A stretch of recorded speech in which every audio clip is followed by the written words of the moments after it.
வீட்டில் பூஜை செய்வது எப்படி? வணக்கம் நண்பர்களே. பலருக்கும் ஒரு சந்தேகம் இருக்கும். வீட்டில் பூஜை எப்படி சரியாக செய்வது? என்னென்ன பொருட்கள் வேண்டும்? எந்த முறையில் செய்ய வேண்டும்?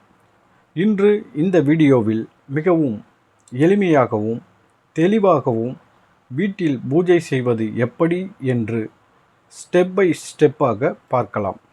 இந்த வீடியோவை பார்த்த பிறகு நீங்களே உங்கள் வீட்டில் தினமும் பூஜை செய்ய முடியும்.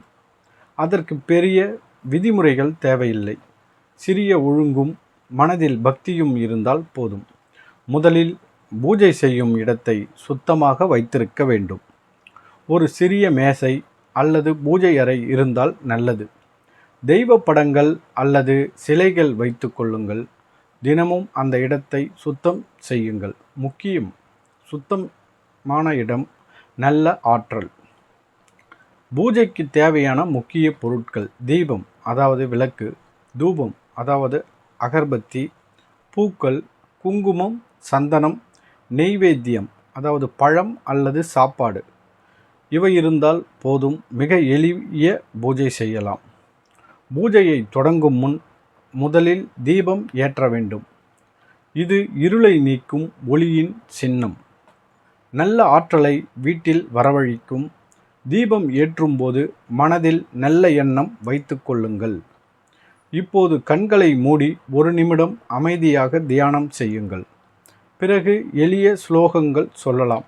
ஓம் நமச்சிவாய, ஓம் ஸ்ரீம் மகாலட்சுமியே நம, ஓம் கணபதியே நம. 3 அல்லது 11 முறை சொல்லலாம். இதனால் மன அமைதி ஆகும்.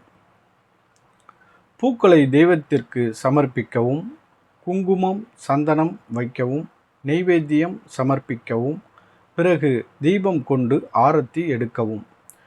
மணி இருந்தால் மணி அடிக்கலாம். இறைவனை மனதார நினைக்கவும். சில நிமிடங்கள் காத்திருந்து நெய்வேத்தியத்தை பிரசாதமாக எடுத்துக்கொள்ளுங்கள். குடும்பத்தினருடன் பகிர்ந்து கொள்ளுங்கள். இதுவே பூஜையின் நிறைவு.